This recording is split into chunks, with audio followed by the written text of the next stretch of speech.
제가 전에도 이 오온 색수상행식 얘기를 해드렸어요. 이게 어려운 얘기가 아니에요. 이게 뭐냐면 정신이 어떻게 우리가 인식하고 흘러가느냐라는 거예요. 부처님께서 여러 가지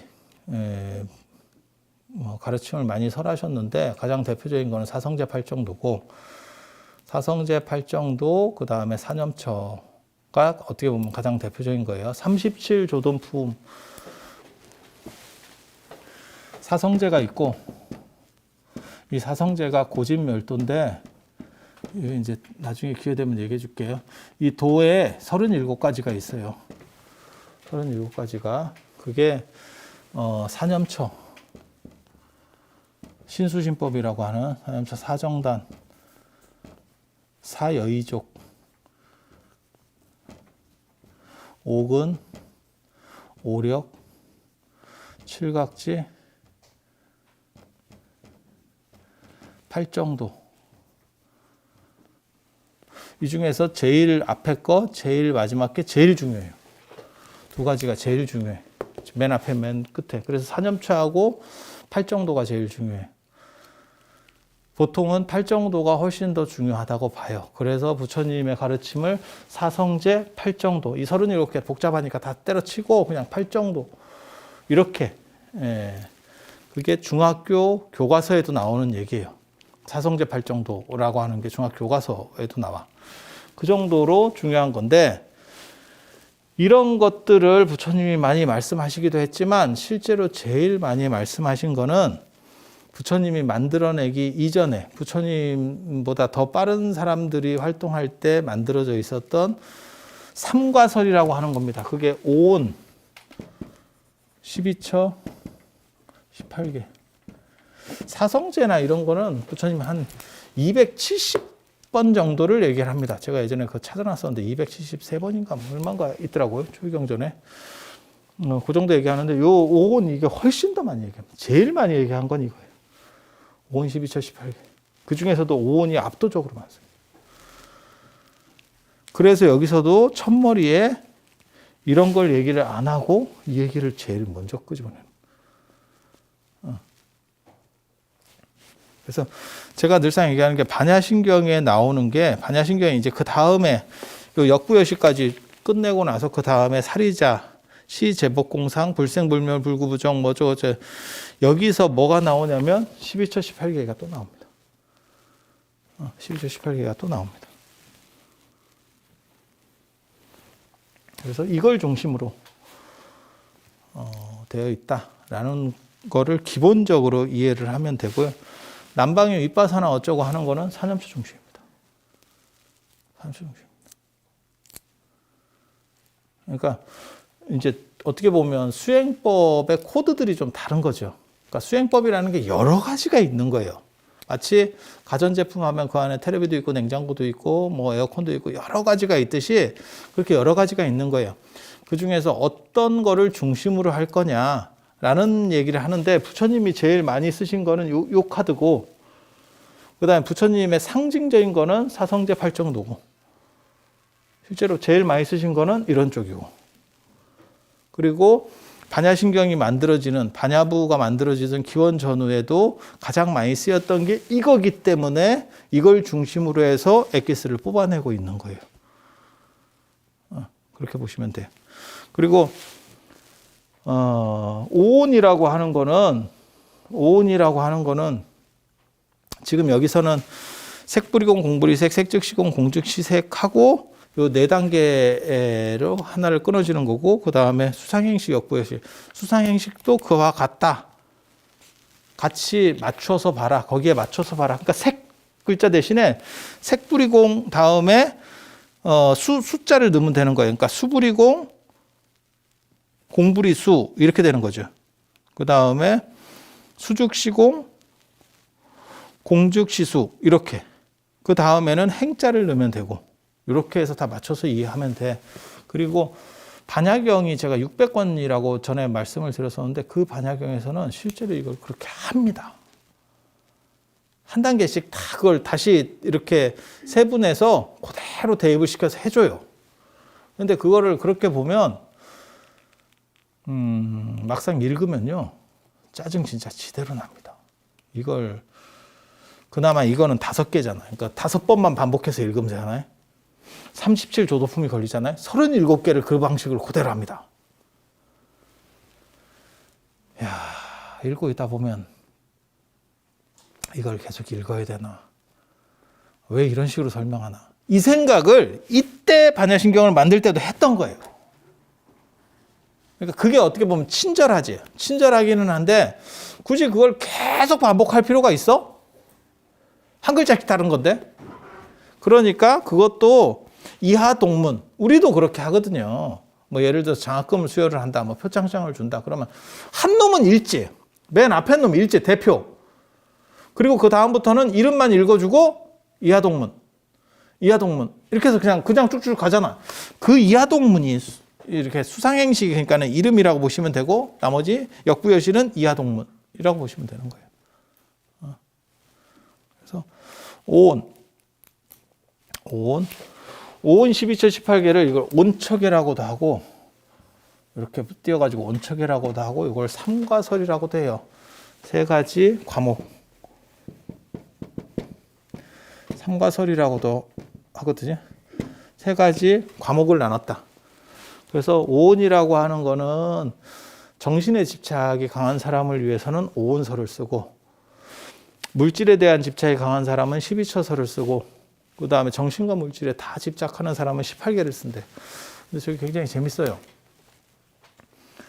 사람이 살다 보면 물질에 집착이 강한 사람도 있고, 그건 뭐 그렇지 않나요? 우리 주변에도 있잖아요. 정신에 대한 집착이 강한 사람도 있어요.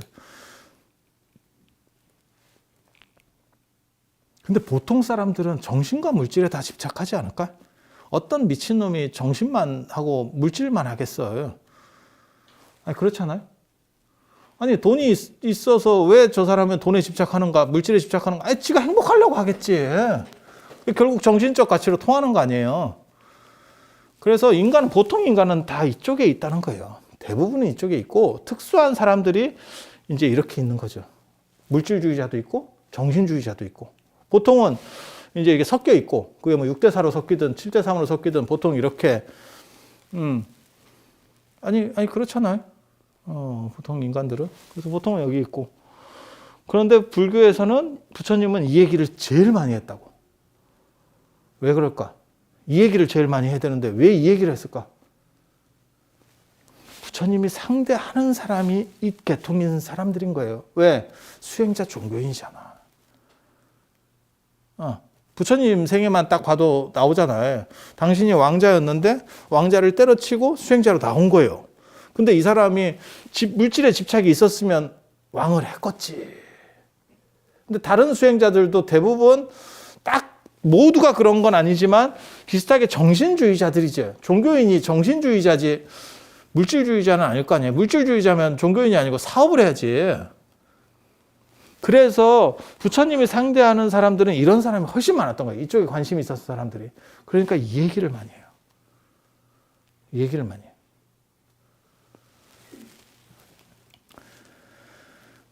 그리고 이 얘기를 많이 하다 보니까 이게 지금 이게 첫 대목에 나오게 되는 거고. 첫 대목에 나오게 되는 거고. 그래서 제가 전에도 이 오온 색수상행식 얘기를 해드렸어요. 이게 그렇게 어려운 얘기가 아니에요. 전에도 그런 얘기 제가 해드렸는데 이게 뭐냐면 정신이 어떻게 우리가 인식하고 흘러가느냐라는 거예요. 색이라는 게 물질이라는 뜻입니다. 이게 색이라는 게 물질, 물질, 인식 대상, 색깔 이런 거 아니에요. 저희 색의 글자가 여러 가지 의미들이 있습니다. 우리는 당연히 색채, 색깔 이런 의미도 있고 이제 섹스라는 의미도 있는 거죠. 이 색. 그래서 예전에 색계 영화도 뭐 있고 그 다음에 색즉시공 할 때도 거기서 그 색자를 쓴 거예요. 그래서 그런 식으로 이렇게 욕망적으로 해도 그리고 그런 것들은 다 약간 무상하다. 뭐 이런 식으로 하면 색즉시공 또 의미가 그렇게 되는 거예요. 네. 그래서 요 색이라고 하는 게 뭐 우리도 전통적으로 그렇게 썼었던 말이에요. 뭐 생마 뭐 이런 거 쓸 때 이런 표현들을 쓰거든요. 그게 섹스라는 의미로도 써. 그래서 보통은 여기에서 얘기할 때는 물질 대상이라는 뜻이에요. 내 인식 대상. 그래서 이게 있어. 염주야, 염주. 색을 하면 수라고 하는 걸 이렇게 받아들이는 거거든. 색이라고 하는 이게 있으면 내가 그냥 색깔로만 보면 색깔로 그냥 쉽게 얘기하면 여기 지금 노란색을 내 눈이 받아들이는 거예요. 내 눈이 받아들이는 거야. 자, 빛이 외부 빛이 이 색을 쳐서 내 눈으로 들어오는 거죠. 그러니까 정확하게 말하면 이게 노란색인 이유는 이게 사실은 노란색이 아닌 거죠. 지금 우리가 과학적으로 생각하면 얘는 노란색이 아니기 때문에 노란색인 거야. 그렇지 않나요? 노란색을 얘가 반사시키고 있는 거잖아. 노란색이기 때문에 노란색으로 보이는 게 아니고 노란색만 튕겨내고 있는 거잖아. 그러니까 노란색이 아닌 거죠. 정확하게 말하면. 거꾸로. 근데 우리는 노란색이 아닌 걸 노란색이라고 얘기하는 거죠. 다른 모든 색도 그런 거죠. 파란색은 왜 파랗냐? 파란색을 튕겨내니까. 그러니까 지는 파란 게 아닌 거야. 그냥 그런 거잖아.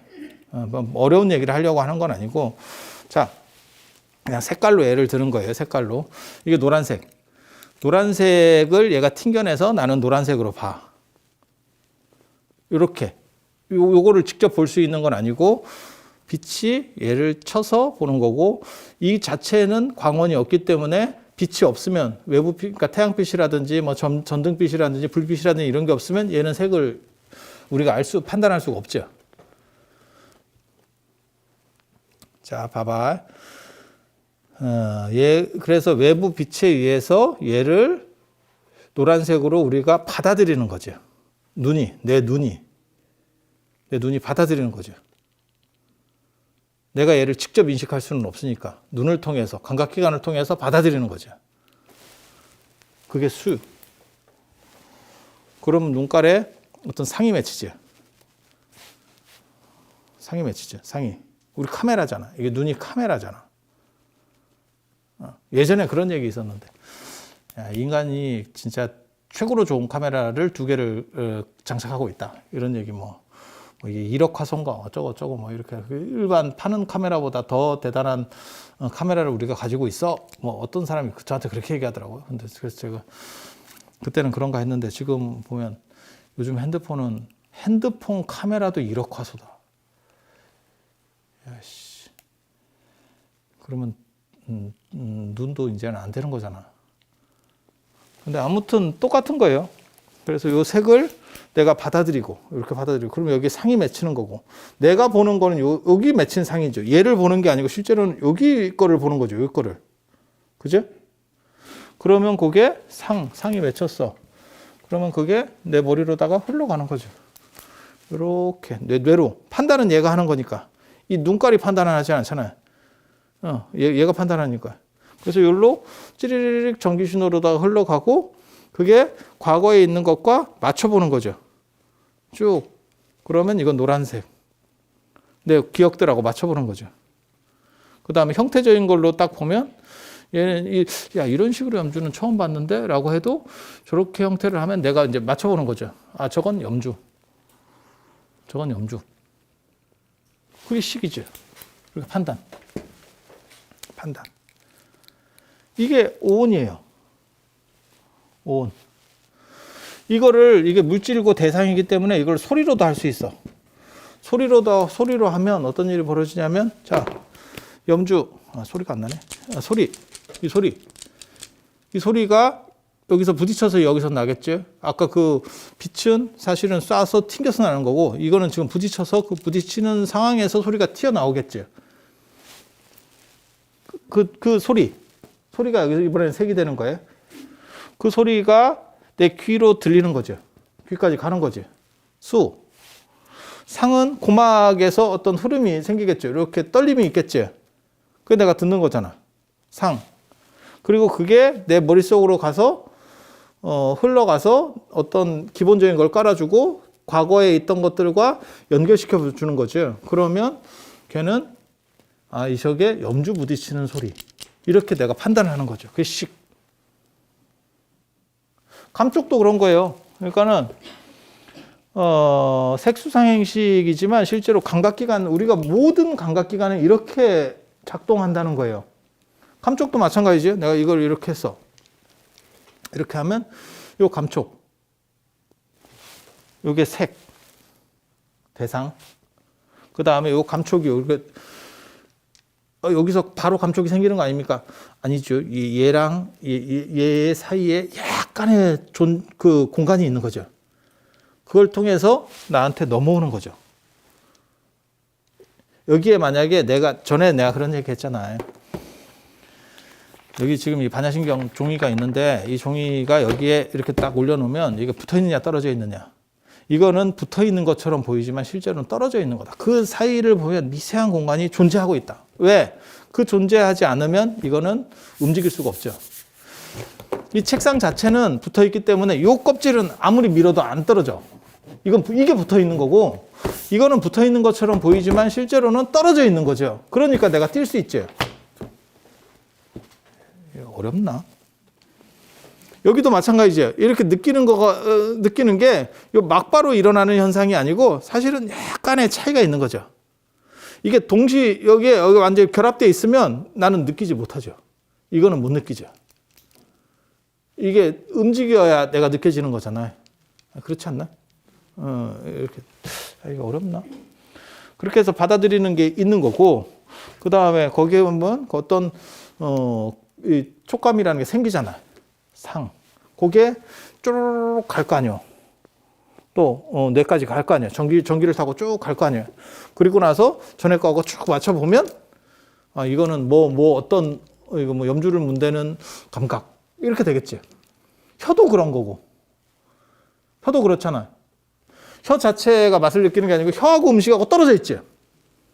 붙어 있는 것처럼 보이지만 실제로 떨어져 있지. 마치 이 종이가 책상 위에 있는 것처럼 떨어져 있지. 붙어 있으면 혀가 어떻게 작동을 해. 음식하고 붙어버리면 난리 나는 거지. 떨어져 있지. 그리고 이 떨어져 있다는 게 기가 막힌 거예요, 사실은. 왜? 거기에는 왜곡이 생기거든. 이 존재에는. 왜곡이 생기거든. 여기서 여기까지 정보가 오는 데 있어서의 왜곡. 이게 시간이 흐르는 거거든. 그래서 제가 전에 그런 얘기 해드렸잖아요. 우리는 모두 과거만을 인식할 수 있다. 이게 안 어렵습니다. 사실 조금만 이게 생각하면, 어려울 게 뭐 있겠어. 2000년 전 얘기인데. 2000년 전 사람들이 머리가